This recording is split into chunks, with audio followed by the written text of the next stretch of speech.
à l'EDEC. Merci. Bonjour Charlotte. Bonjour. J'en prie, ta Charlotte. Merci. Donc Charlotte, bienvenue sur notre campus de l'EDEC. Comme vous le savez, Charlotte, on précise pour celles et ceux qui nous regardent, parfois l'entretien est en présentiel, parfois l'entretien est en distanciel, en visio selon les années. C'est propre à chaque école et à chaque session de concours. Là, on a décidé de le faire en présentiel, même si tu sais pourquoi que Charlotte, l'entretien se fait en visio-call pour le BBA d'EDEC. Mais on se place comme si on était sur le campus de l'EDEC à Lille. Donc bienvenue sur notre campus de l'EDEC, Charlotte. On va vous expliquer comment va se dérouler cet entretien. Dans un premier temps, on va très rapidement se présenter, mon co-juré et moi-même. Et à la suite de quoi, on va vous donner la parole, qu'on en saura davantage sur vous et vos motivations pour nous rejoindre. Ok. C'est bon pour vous? Oui. Moi, je m'appelle Arnaud Sévigné, je suis professeur de finance d'entreprise à l'EDEC Business School et ce depuis 5 ans. Moi, je m'appelle Guillaume Puchercos et je suis actuellement chef de produit chez L'Oréal sur la marque Helena Rubinstein. Voici. On vous écoute, Charlotte. Est-ce que vous pouvez vous présenter, s'il vous plaît? Bonjour, je m'appelle Charlotte Manon Dupont. Je suis en terminale, j'ai 18 ans et j'habite au Vésinet, donc dans les Yvelines. Et j'ai comme spécialité mathématiques et AMC. Donc déjà, avant de commencer cet entretien, je tiens à vous remercier de me recevoir aujourd'hui. Je suis vraiment très contente de passer cet entretien pour votre école, que j'espère intégrer prochainement.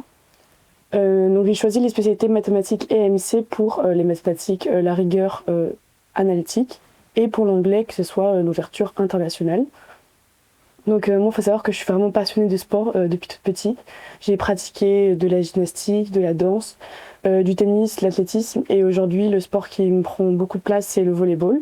J'en fais jusqu'à 8 heures par semaine, et j'en fais aussi le week-end avec les matchs. Moi, je suis une personne qui a besoin de rendre les gens heureux. C'est vrai que dans l'organisation, par exemple, des anniversaires, des tournois avec mes amis, donc de volleyball, et même en fait le rôle de centrale que j'ai au sein de mon équipe de volley. C'est donc pour ça que j'ai envie de faire le métier que j'ai envie de faire, c'est dans le sport. J'ai envie de travailler dans l'événementiel pour allier en fait ces deux compétences-là, mes qualités organisationnelles et mes qualités de joie de vivre, tout ça, apporter du bonheur en fait aux gens. Et c'est vrai que mon but, c'est vraiment de travailler sur quelque chose de concret, de en fait regrouper tous les gens autour d'un même thème. Donc là, par exemple, le sport, et de rendre heureux les gens, et voilà. Donc moi, j'ai choisi de faire le BBA d'EDEC tout simplement parce que le BBA d'EDEC va m'apporter vraiment des compétences solides tout au long de ces 4 années. Et par exemple avec marketing et management, et en 4e année, je pourrais me spécialiser en hospitality and event. Donc j'ai envie de faire cette école parce qu'il y a une ouverture internationale et que c'est une école qui est très renommée. Et pour plus tard, quand j'ai envie de faire des jobs ou des stages, c'est vrai qu'avoir cette petite renommée, c'est quand même beaucoup plus facile. Et j'aimerais partir aux États-Unis parce que c'est un endroit où il y a beaucoup d'events, par exemple le Super Bowl, la NBA, la NFL. Et moi qui suis un petit peu fan de ce genre d'événements, et les États-Unis, ça regroupe 2 choses que j'aime beaucoup. Donc voilà. J'aimerais vraiment faire l'association, le bureau des sports et donc le volleyball, qui est à l'EDEC. J'ai eu la chance de faire les portes ouvertes à Lille, donc à Roubaix, et j'ai rencontré Evan Ngujo Ebe, qui est en fait la capitaine et la centrale de l'équipe. Donc elle a le même poste que moi, donc j'ai pu discuter avec elle et savoir un petit peu en fait son intégration dans le campus, comment elle se sentait et comment sont les cours, comment est l'ambiance dans ce campus. Et elle adore vraiment. Et j'ai vraiment envie de faire cette école pour déjà le campus qui est incroyable avec les infrastructures sportives qui sont vraiment géniales. Et quand j'ai fait la visite de ce campus-là, pour moi, tout était clair. C'est vraiment le choix que j'ai envie de faire cette école. Donc merci de m'avoir écouté. Je suis prête à entendre vos questions. Merci Charlotte pour cette présentation complète et détaillée. Vous souhaitez travailler dans l'événementiel sportif parce que vous avez une forme de don pour l'organisation. Est-ce que vous avez déjà organisé des projets? Un projet, oui, j'en ai organisé il n'y a pas longtemps pour mon anniversaire par exemple. J'ai organisé des Olympiades en fait avec une amie pour nos 18 ans chez ma grand-mère. On a organisé 4 équipes par exemple d'amis et on s'est amusé à séparer les duos, les personnes qui étaient plus proches ou moins proches, et on a fait des ventre-glisses, on a fait des courses, on a fait du touch au rugby, on a fait des parties de volley parce qu'on avait installé un filet de volley. Et puis à la fin, on était tous contents de savoir qui avait gagné. C'était vraiment un super moment qu'on avait organisé du coup. Très bien. Vous voulez donc travailler dans l'événementiel sportif, ce que vous disiez. Mhm. Vous pensez qu'il faut quelles qualités, ou quelles sont les qualités qui sont importantes pour vous, 3 qualités pour justement travailler dans l'événementiel sportif? Moi, je pense que déjà, faut être une personne qui est très dynamique, qui a de l'énergie pour pouvoir organiser, parce que, enfin, faut quand même, si on est quelqu'un qui se repose un petit peu sur ses lauriers, qui est un petit peu, qui, qui, qui s'ennuie, qui sent qu'elle n'est pas heureuse d'être là, enfin, ça va être un peu compliqué. Donc, je pense qu'il faut déjà avoir ce dynamisme et cette énergie. Je dirais qu'il faut avoir des qualités du coup organisationnelles pour pouvoir organiser, pour pouvoir tout gérer, parce que quand on doit gérer à gauche, à droite, plein de choses, et pour avoir les épaules en fait pour organiser tout ça. Et la troisième qualité, je dirais qu'il faut il faut aimer ce métier en fait, parce que si on n'aime pas ce métier, si on n'aime pas le sport, ça va être compliqué de pouvoir faire quelque chose qui va plaire aux gens. Et parce que si on en fait on ressent pas et on donne pas cette envie du sport, de s'organiser autour d'un événement, ça va être compliqué. Et si jamais vous intégrez notre équipe de volley au sein de l'EDEC, est-ce qu'il y a des événements que vous souhaitez organiser ou auxquels vous souhaitez participer? Je souhaiterais participer aux tournois qui sont organisés, par exemple, là, il n'y a pas longtemps, ils ont organisé des tournois en fait, entre les écoles, et donc les tournois inter-écoles, et pour pouvoir faire du volley, ou bien même en dehors du volley, d'autres tournois de sport, comme par exemple la natation, vu qu'il y a une piscine là-bas, ou bien le handball ou le football, par exemple. Et j'ai vu aussi qu'il y avait une équipe de cheerleading, donc organiser un petit peu tout ça entre les écoles. Un événement, peu importe l'événement, comment ça se rentabilise? Quelles sont les rentrées d'argent? Comment est-ce qu'on gagne de l'argent avec un événement? Imaginons, je sais pas, genre vous organisez, vous êtes responsable de l'organisation du marathon de Paris, qui a lieu chaque année. Comment est-ce qu'ils gagnent de l'argent? Ils gagnent de l'argent simplement déjà avec les sponsoring. Ils vont chercher des marques qui vont être le sponsor en fait. Et ça va être les revenus qui vont revenir, parce que quand les gens vont courir et qu'il y aura une marque sur le dossard, déjà il y a ça. Et ensuite après le public, je pense les gens qui vont savoir qu'il y a cet événement là, les touristes vont venir, donc ça va faire beaucoup de masse et beaucoup de gens en fait pour pouvoir être là tout autour de l'événement.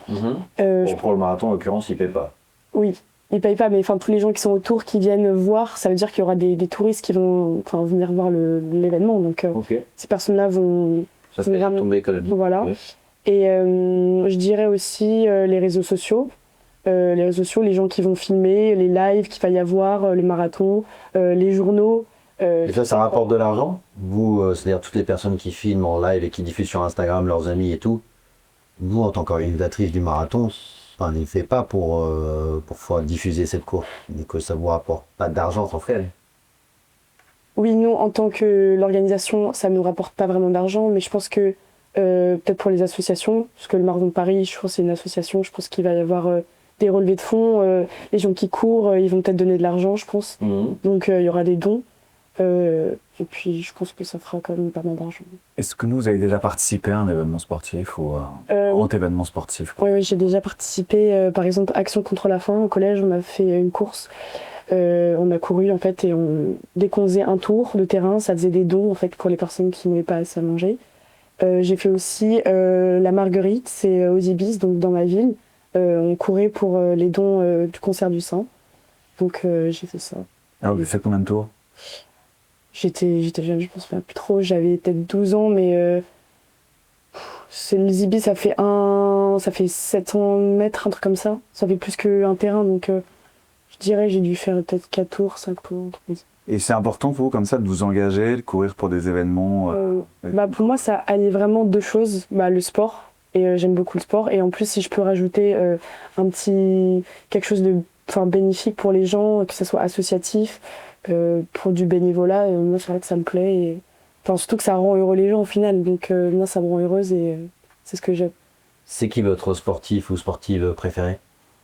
Quand j'étais petite, je disais que c'était Simone Biles, parce que j'étais fan de gymnastique, j'en ai fait 6 ans et c'était vraiment quelque chose que j'aime.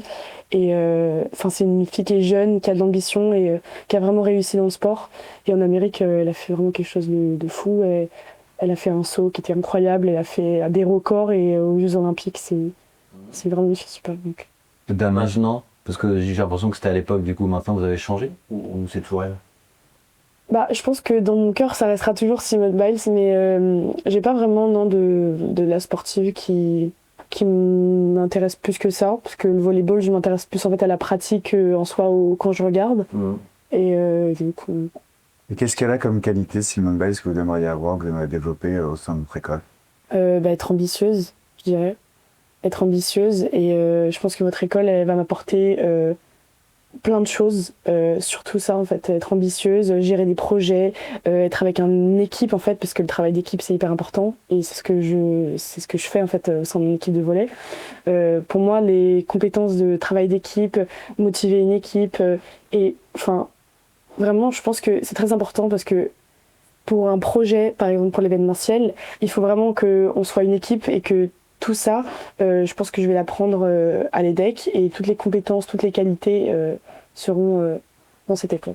Alors, à travers est-ce qu'on a au sein de notre école qui vous permet justement de développer le travail en équipe, l'ambition, ce que vous voulez décrire? Bah, les gestions de projet, l'associatif, être dans une association, gérer un projet, organiser un tournoi et faire un tournoi par exemple, organiser quelque chose avec plein de monde, enfin ramener plein de gens, je pense que c'est ce qui m'apporterait ça. Vous en pensez quoi des résultats de Simone Biles au JO 2024? Elle a fait de très bons résultats, surtout au saut. Très bons résultats, vous trouvez? Elle a fait de très bons résultats, surtout au saut. Elle a fait un résultat super, je sais plus, mais elle avait frôlé la meilleure note. Et au sol, elle avait fait un très bon sol. Mais le saut, c'est ce qui m'avait marqué le plus. Et elle était repartie avec l'or, je crois pas que c'était reparti avec l'or. Non, elle n'était pas repartie avec l'or. Donc c'est un moins bon résultat pour Simone Biles quand même. Oui, pour elle, c'est un moins bon résultat, mais je trouve que le saut, vu qu'elle a presque battu le record, pour moi, c'était vraiment quelque chose d'important. Pour vous, c'est plus important de faire un bon record, une bonne performance plutôt que de gagner la médaille d'or? L'important, c'est de participer pour vous? Non. Pour moi, je dirais pas que le plus important c'est de participer, mais je pense que j'ai un peu un esprit de compétition qui fait que pour moi on joue, c'est pour gagner. Je vais pas non plus m'imposer et dire aux gens allez, on se bouge et on gagne, mais je vais les motiver, je vais leur dire faut qu'on se relève, faut qu'on gagne, et je pense que j'irai pas non plus m'imposer et à être méchante parce que je suis pas comme ça, mais pour moi c'est vrai que c'est important de gagner juste pour Comment vous gérez l'échec alors? Bah, récemment, on a fait la Coupe de France en M18, donc c'est les moins de 18 ans au volleyball. Et jusqu'à aujourd'hui, jusqu'à aujourd'hui, du coup c'était il y a 2 semaines, mais on était invaincus en fait à la Coupe de France. On avait gagné tous nos tours. Et ça faisait très longtemps qu'on n'était pas allé jusqu'à aussi loin. On s'est arrêté du coup au 7e tour. On est allé en fait, dans le sud, à Gruissant. Et on a joué contre les filles qui avaient gagné l'année dernière la Coupe de France. Donc on savait un petit peu avant de venir que ça allait être compliqué, mais on avait toujours su avoir le mental en fait et toujours se relever, même si l'équipe était plus grande, même si l'équipe avait plus de qualité. Moi ça fait 2 ans que je fais du volley, les filles en face ça faisait peut-être 15 ans qu'elles en faisaient. Enfin, c'était un peu compliqué à gérer, mais quand on a joué, on était super heureuses et à la fin, quand on a perdu, au début c'était vraiment compliqué, c'était dur à gérer l'échec et au final en fait on s'est regardé, on s'est dit mais on a passé un moment incroyable et faut être fier de notre parcours, on est allé jusqu'ici et même si c'était dur au début, l'échec il nous a permis en fait de mieux rebondir parce que le plus important c'est de rebondir après un échec et un échec faut jamais baisser les bras, faut jamais baisser la tête.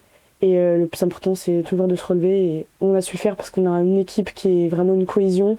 Et quand on est tout ensemble, on arrive à se relever ensemble et rebondir. Et donc, il s'est passé quoi au prochain match après? Vous avez fait quoi? Qu'est-ce que vous avez dit sur le chemin du retour?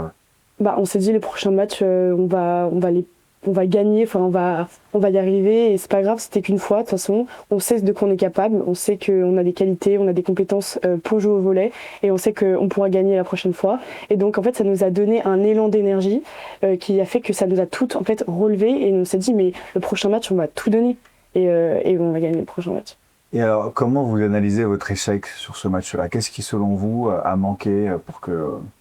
Je dirais que en vrai c'est pas vraiment parce que de base notre point faible c'était en fait le mental, on n'avait pas beaucoup de mental, dès qu'on perdait un point c'était compliqué, mais moi je suis un peu la personne qui quand je vais sur le terrain en fait, parce qu'il faut savoir que le rôle de central c'est que quand on est devant on attaque, donc quand on fait une passe on va attaquer la balle et quand on passe derrière en fait notre poste il part parce qu'en fait la libéro prend notre place. Et donc en fait on est sur le terrain peut-être la moitié à chaque fois quand ça tourne, parce que le volleyball c'est un jeu qui tourne. Et en fait, moi, j'arrive à voir la vision en fait du match. Donc, c'est-à-dire que quand j'ai ma place sur le banc où je regarde, j'ai vraiment genre cette vision qui est beaucoup plus générale. Et donc, ça me permet de, quand je rentre sur le terrain, de remotiver parce que quand je vois que je suis sur le banc et que les filles elles sont en train de baisser les yeux, que je vois qu'elles en peuvent plus, qu'elles se prennent des services et qu'elles perdent, et je me dis mais c'est pas possible. Et donc moi j'ai cet élan en fait d'énergie qui fait que quand je reviens sur le terrain, je les encourage toutes et je leur dis les filles, on va gagner, on va pas perdre, on va y arriver, on va relever la tête, c'est pas grave, on va faire point par point, on va y aller doucement. Et donc ça fait que on a envie de gagner et donc du coup l'échec là c'était pas trop ça en fait. On avait ce truc là. Vous l'aviez moins bien analysé, c'est ça? C'est ça. Je suis revenue et je leur ai dit les filles c'est pas grave, on va y arriver tout. Et en fait quand je vois leur taille et que les filles elles font toutes 1m85, 1m80 à notre âge et que les filles ça faisait très longtemps qu'elles faisaient du volley, en soi même si on en veut, même si on veut gagner, même si on a le mental, c'est un peu compliqué quand on n'a pas vraiment les mêmes qualités au final volleyball ici quoi. Du coup je pense que ce serait peut-être par rapport à ça. Parce qu'en vrai, l'énergie, on l'avait, le mental, on l'avait, on avait envie de gagner, mais quand on est en face de filles qui sont plus fortes, on peut pas vraiment faire grand-chose. Qu'est-ce que vous faites de votre temps libre hormis le volley? Alors, le volleyball, ça me prend déjà beaucoup de place avec les cours, etc. Mais Ça rapporte beaucoup. je dirais que je sors avec mes amis et comme je disais, j'organise des choses. Et alors, vous sortez où, par exemple, ce week-end, jamais vous devez, ou le week-end prochain, ou pour vos prochaines vacances? Quand vous sortez avec vos amis, vous sortez où, faites quoi? Quand libre? Souvent, je vais voir les matchs de mes amis, parce que j'ai des amis qui font du rugby, et donc des fois, je trouve ça sympa, en fait. En fait, j'aime toujours ce truc-là Et le sport? Ah, hormis le sport. Volley, le rugby? Moi, je dirais que je sors sur Paris, je vais me balader, j'aime bien me balader, prendre du temps, tout le temps me défouler dans le sport, j'aime bien respirer, prendre l'air, en fait. Et donc, je dirais que je vais me balader, je vais faire des copines, je passe du temps avec elles, je prends un café. Mais c'est quoi votre quartier préféré à Paris? Je vais souvent rue de Rivoli et dans les Tuileries parce que j'aime beaucoup ce parc, je trouve très joli. Et on va souvent se balader là-bas et sinon on fait la rue de Rivoli parce que c'est sympa vu qu'elle est piétonne ou qu'on peut marcher. Je trouve que c'est le vrai Paris, je trouve ça super. Vous trouvez que ce soit bien qu'il y ait moins de voitures dans Paris? Oula, alors ça c'est un débat qui est ouvert, oui, clairement, mais il y a deux personnes qui font deux avis différents. Moi je dirais que vu que je suis dans la banlieue parisienne, quand on va aller à Paris c'est un peu moins accessible, du coup si on ne peut pas y aller en voiture, on prend les transports. Et sinon je dirais que quand on est intramuros, c'est quand même sympa quand on se balade, de pas avoir beaucoup de voitures, de respirer, de prendre l'air et de se balader, et de pas avoir ces bruits de klaxons. J'ai un peu deux avis différents, donc je ne sais pas vraiment comment répondre. Quel est le fait d'actualité qui vous a marqué dernièrement, Charlotte? Écoutez, il y a pas longtemps, j'étais sur les réseaux sociaux et je tombais sur une fille qui s'appelait Luna et qui avait 21 ans. Et c'est une fille qui a atteint d'un handicap neurodégénératif rare. Et en fait, depuis ses 13 ans, elle a cette maladie et c'est un peu compliqué pour elle de marcher. Donc, elle a en fait un fauteuil. Mais sauf que ça l'abîme encore plus en fait de se faire rouler, de tirer. Enfin, tout ça, c'est un peu compliqué. Et donc, elle a fait une vidéo en fait qui a fait 3,8 millions de vues. Donc, c'est énorme. Et elle a réussi en fait à ramener plein de monde et faire une cagnotte avec 40 000 euros du coup pour acheter son fauteuil roulant électrique. Et moi, j'ai trouvé ça vraiment super. Enfin, je trouve que c'était vraiment hyper émouvant et je trouve que comme quoi on peut tous quand on veut se soutenir et vraiment se rassembler et quand on est tous ensemble on peut faire de belles choses en fait et je dirais que c'est un petit peu en fait un rapport avec ce que j'ai fait il y a pas longtemps quand j'ai fait l'association Kiwani par exemple parce que moi le handicap c'est quelque chose qui me touche beaucoup et quand j'ai fait cette association en fait on a fait du sport avec des personnes qui étaient atteintes de la trisomie 21 par exemple ou des personnes qui étaient sourdes ou qui étaient aveugles et en fait on avait du sport avec eux et quand on a passé 4 heures et qu'on est ressorti on s'est dit mais c'est fou comme on passe à côté de choses en fait des fois on a peut-être ce regard où on a un petit peu peur en fait on est un peu apeuré on se dit mais ça se trouve c'est des gens qui sont différents de nous mais en fait pas du tout et ce fait de toujours en fait c'est la même chose de se rassembler autour d'un même thème ça me rend heureuse et voilà. Si vous deviez imaginer un dîner, Charlotte, avec 3 personnes, vous avez le droit d'inviter des personnes qui soient des personnes décédées, des personnes vivantes, des personnes fictives, mais qui ne peuvent pas être des personnes de votre entourage proche. Vous inviteriez qui, Azim? Alors moi je suis très curieuse et c'est vrai que j'ai un petit peu suivi quand j'étais jeune l'histoire de Lady Diana, genre qui était morte sous un pont. On savait vraiment pas vraiment si elle avait été tuée, si, enfin, il y avait toute cette histoire autour de la reine Elisabeth, le fait qu'il y a pas longtemps elle est sortie une lettre et que, enfin, qu'elle va sortir une lettre bientôt et on sait pas vraiment ce qu'il y a dedans. Enfin, c'est ce petit truc, moi j'ai envie de savoir. Donc je dirais Lady Diana pour essayer de savoir en fait qu'est-ce qui s'est passé. Après je dirais Hermione Granger dans Harry Potter. Je trouve que c'est une personnalité que j'aime beaucoup. Et je trouve qu'elle est toujours là à motiver son groupe et elle prend beaucoup de place. C'est quelqu'un qui est très intelligente, qui est très rigoureuse, qui est très curieuse. Et donc je dirais Hermione Granger. Elle n'est pas un peu agaçante, elle peut savoir tout sur tout, Hermione Granger. Bah, on pourrait voir, oui, Madame, je sais tout, un peu. Hein. Ouais, on pourrait voir de ce sens-là, mais je trouve que elle a ce truc justement, elle montre qu'elle est là et enfin elle est présente et qu'elle sait les choses. Mais enfin, je m'en fiche, je pense que c'est quelque chose d'important. Ou dans un groupe, vous êtes un peu comme Hermione. Je dirais que je suis comme Hermione dans l'esprit, pas je sais tout sur tout, parce que je sais pas tout sur tout, et j'ai pas du tout cet esprit agaçant de parler, d'avoir un égo surdimensionné, c'est pas trop mon style. Mais je dirais plus le fait d'être avec ces deux garçons et d'avoir de la place et de dire ce qu'elle pense, de pouvoir organiser des choses et tout ça, et je trouve qu'elle a... Alors on a Lady Diana, Hermione Granger. La troisième personne. Troisième personne. La troisième personne. Un personnage historique. Quand je réfléchis. Pour l'instant, c'est un dîner entre femmes. Exactement. Personnage historique, je dirais Michelle Obama, je dirais. 100% féminin, Ouais. sélection 100% féminin, très bien. 100% féminine. En tout Et pourquoi Michelle Obama alors? Parce que je trouve que c'est quand même une belle figure historique et que c'est quelqu'un qui a de la poigne, quelqu'un qui a de la force de conviction, qui dit ce qu'elle a envie de dire, qui est quelqu'un quand même très forte. Et quand même c'était quand même la femme de Michelle Obama, enfin de Barack Obama plutôt. Et je sais pas, je trouve que c'était une femme importante aux États-Unis. Et alors, quel est le premier sujet de conversation? La première question que vous posez, c'est dire voilà, bonjour, comment ça va, ok, et ensuite? Je pense que je demanderais d'abord à Lady Diana ce qui lui est arrivé. J'aimerais savoir qu'est-ce qui lui est arrivé, pourquoi elle est morte en fait.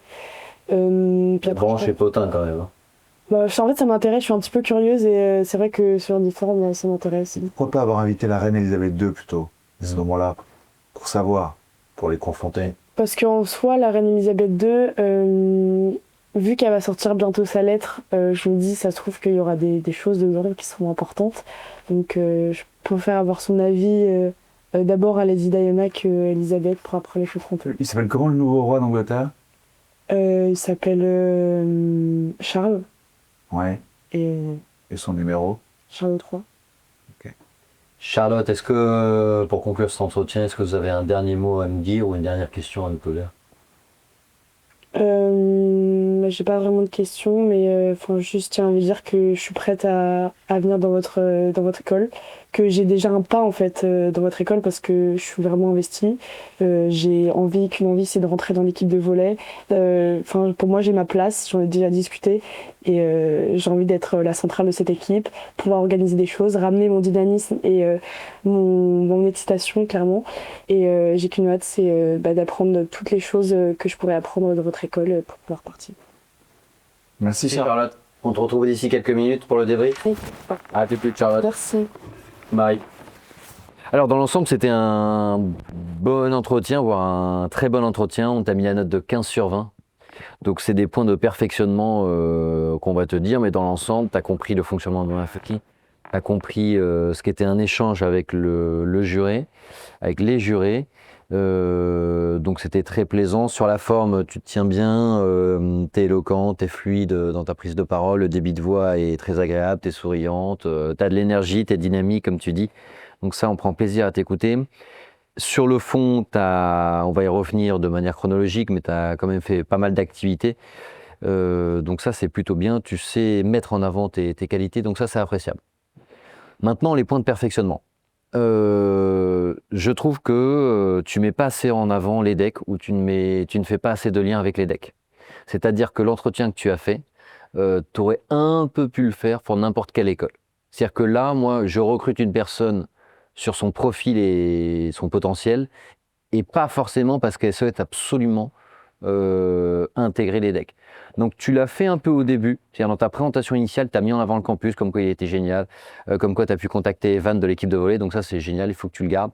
Par contre, une fois qu'on était dans l'échange, c'est-à-dire les 20 minutes qui ont suivi, bah là, tu n'as jamais fait un lien avec les decks et ça manquait un petit peu. Donc il faut qu'il y ait davantage de piqûres de rappel avec les decks et que tu cites davantage le mot EDEC. C'est-à-dire, si j'avais comptabilisé le nombre de fois où tu as cité le mot EDEC, je pense qu'on l'a cité davantage de fois que toi.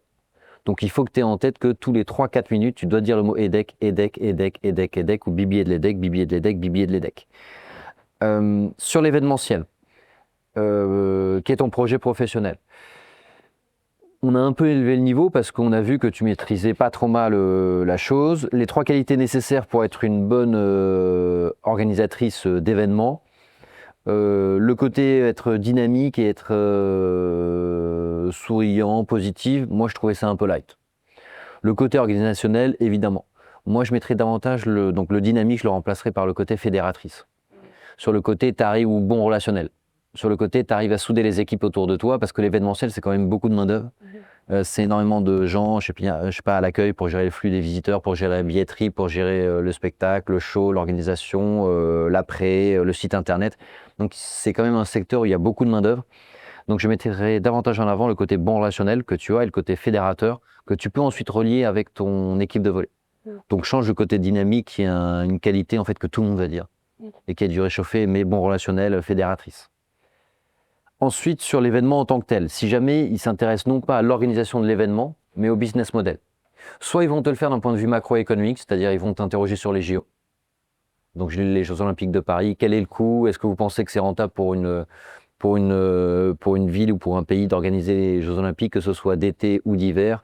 Il faut que tu connaisses aussi les lieux des Jeux Olympiques d'été pour les années à venir, et pareil pour les Jeux Olympiques d'hiver, leurs coûts, quelles sont les retombées économiques, en termes d'hôtellerie, en termes d'image, en termes de billetterie, en termes de sponsoring. Donc ça, c'est la vision macroéconomique, c'est-à-dire quelles sont les conséquences économiques d'un événement d'un point de vue national, voire international. Toi, bien entendu, il y a beaucoup plus de chances que tu organises des événements via une entreprise. D'ailleurs, on n'en a pas cité, mais tu pourras en citer une ou deux, du style ASO, Amoris ou GL Event, donc Amoris Sport Organisation ou GL Event. Il y a de fortes chances que avec ton équipe de 5, 10, 15, 20 personnes, tu organises, je sais pas, des marathons, des color runs, des mud days, ou ça peut être des tournois régionaux, etc. Et là, il y a une optique de rentabilité, entre guillemets, à court terme. Je t'ai trouvé un peu light sur les sources de revenus. Tu m'as dit le sponsoring. Je trouvais que c'était un peu flou, mais bon, pourquoi pas. Ok, le fait de floquer les t-shirts, les dossards, tout ce qui est banderole tous les 5, 10, 15, 20 km, pour reprendre l'exemple du marathon. Attention, parce que le public, pour moi, en l'occurrence dans le marathon, c'est 100% gratuit, donc zéro rentrée d'argent. Les dons, bon, pourquoi pas, c'est un peu light. La première chose, c'est la billetterie. C'est les frais d'inscription. C'est 60 000 personnes qui paient 150 € pour s'inscrire au marathon de Paris. La deuxième chose, comme dans tous les sports, c'est les droits télé. C'est les droits de retransmission. Donc, pour des événements de cette taille-là. Troisième chose, c'est les produits dérivés. Donc, la vente de chaussures, la vente de maillots, la vente de tasses, la vente d'objets de collection, tout ça. Donc, retiens bien les différentes sources de financement parce que, étant donné que tu es une très bonne candidate et que tu es très à l'aise à l'oral, ils peuvent augmenter leur niveau de difficulté des questions. Et je pense que ça, tu as totalement compris quelles sont les différentes sources de revenus maintenant qu'on te les a données. Donc, quand tu vas réécouter ton débrief, il faut absolument que tu mémorises pour que tu puisses le ressortir. Je suis censée faire comment quand on me pose des questions où je ne sais pas la réponse? Je fais pas mytho. Tu peux dire je ne sais pas. Non, mais tu avais un début de réponse. Le sponsoring. Non, tu mytho jamais, comme tu dis. Surtout pas, oui. Donc le sponsoring, c'était OK. Les dons, bon, pourquoi pas, parce que dans chaque frais d'inscription, il y a toujours une partie de l'argent qui est reversée, mais c'est pas une pure rentrée d'argent, parce qu'in fine, c'est reverser une asso. Tu peux dire, en fait, quand tu sais pas, tu rebascules sur le côté. C'est la raison pour laquelle je postule au bibillet de l'EDEC. Je suis convaincu de pouvoir apprendre avec des professionnels du secteur qui viendront intervenir au sein des cours. Tu as deux manières de le faire. Ou bien tu sais pas du tout, Et tu dis, et tu dis je sais pas. Et après, justement, tu peux enchaîner en disant que justement, tu viendras le chercher au sein du billet. Ou alors, t'es pas sûr, mais tu vas pas l'affirmer comme si tu le savais. Tu peux dire, alors, j'ai peur de dire une bêtise, mais si je devais deviner, voilà ce que je dirais. Comme ça, au moins, tu as annoncé un peu les limites de ton savoir. Je sais que je ne sais pas. Et en même temps, on pourra pas t'en vouloir. Il faut savoir aussi que si on augmente le niveau des questions, la notation, les critères de notation vont s'adapter. C'est-à-dire qu'ils vont pas te dire, bon, bah, à candidat égal, s'il y en a une où on a été plus sévère, bah, forcément, sur la note, on va en tenir compte.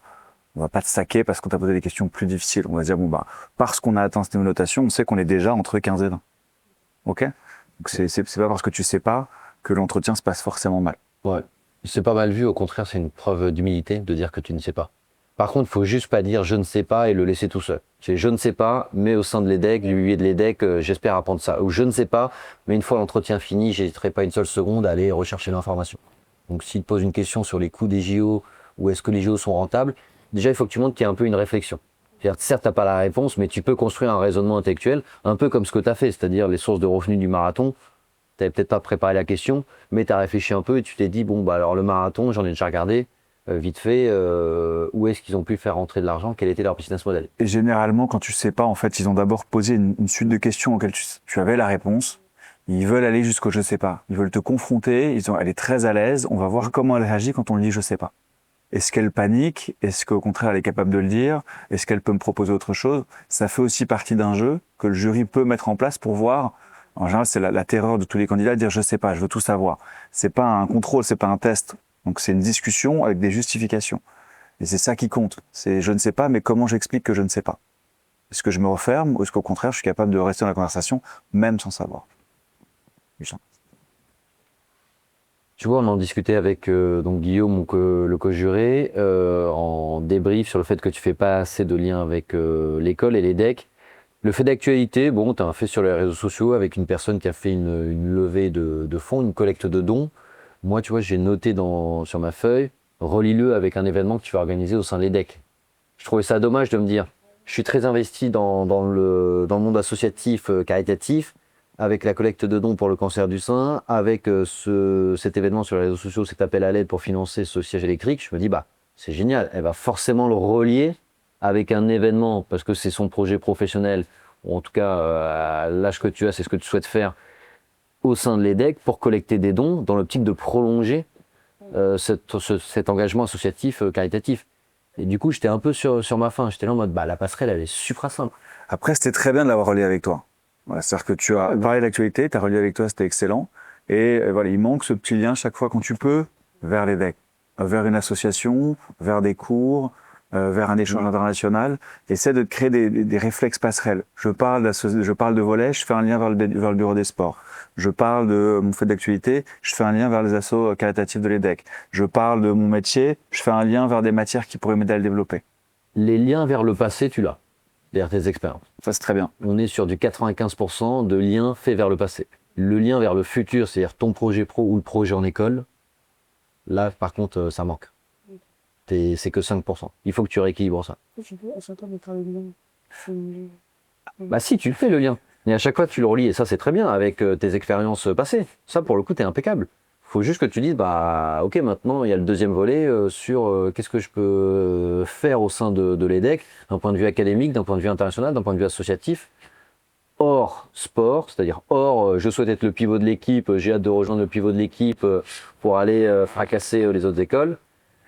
Donc, Puis le lien, on t'a donné l'occasion de le faire aussi. À un moment, je te posais la question, comment tu vas pouvoir développer les qualités de Simone Biles au sein de notre école? Donc là, tu aurais dû, alors tu vois là, l'ambition, tu aurais dû rebasculer vers certains cours, vers certains échanges. Et alors, le problème, c'est que le jury peut se dire, est-ce qu'elle ne le sait pas? Ou est-ce que juste, elle n'a pas eu la présence d'esprit de le faire? Tu vois ce que je veux dire?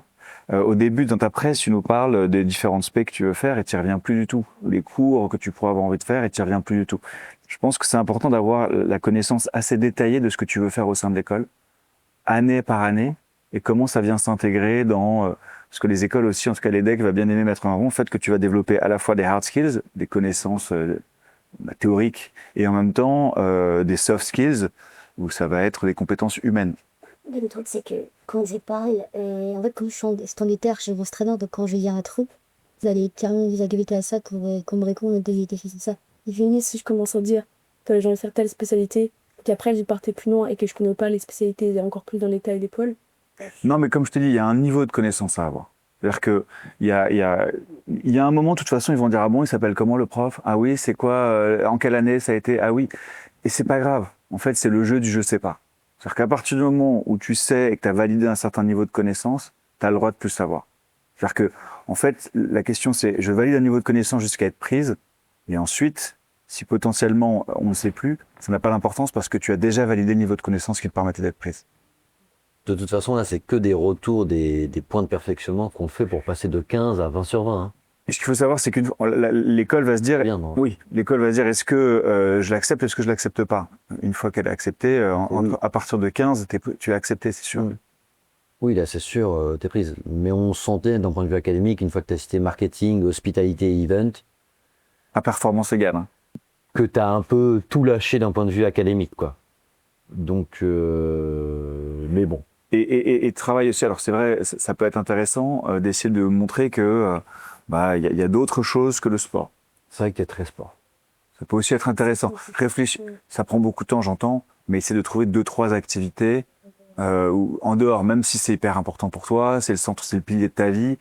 Ça peut être aller au cinéma avec un film, ça peut être un livre dont tu nous parles. Juste que si tu as un jury allergique au sport, ce qui est possible, eh bien, tu as aussi d'autres sujets de conversation. Alors, tu ne seras pas allergique au point de ne pas en parler, c'est pas ça que je dis, mais juste, voilà, ça peut être intéressant de montrer aussi d'autres facettes de ta personnalité, même si c'est 95% de ton quotidien, on l'entend, et 8 heures par semaine, c'est énorme, plus les compètes le week-end, tu nous l'as dit. Voilà, donc, mais travailler sur un livre, travailler sur un film. Bah ouais. Ouais, pareil, en plus, c'est depuis qu'on n'avait pas lire. Et puis. Une jour heureux. Ouais. Bah ouais, ça aurait été bien ça, par exemple. Mais comment je la nomme? Bah, on te l'a amené quand même. On t'a dit qu'est-ce que tu fais de ton temps libre. Tu nous réponds du sport. On dit non, mais hors sport, avec tes amis, etc. Donc tu nous as dit que tu sortais dans Paris et tout. Mais en effet, on attendait un peu de cinéma, un peu de série télé, un peu de théâtre, un peu d'exposition, un peu de musée. Enfin, tu prends où tu veux, tu vois. Qui nécessite pas forcément une implication extrême et qui te permettent. Je suis à peu près sûr que tu as regardé des films ou tu as regardé des séries télé en parallèle de tes tournois. C'est sûr. Voilà, donc c'est juste ça, c'est plutôt dans ce sens-là.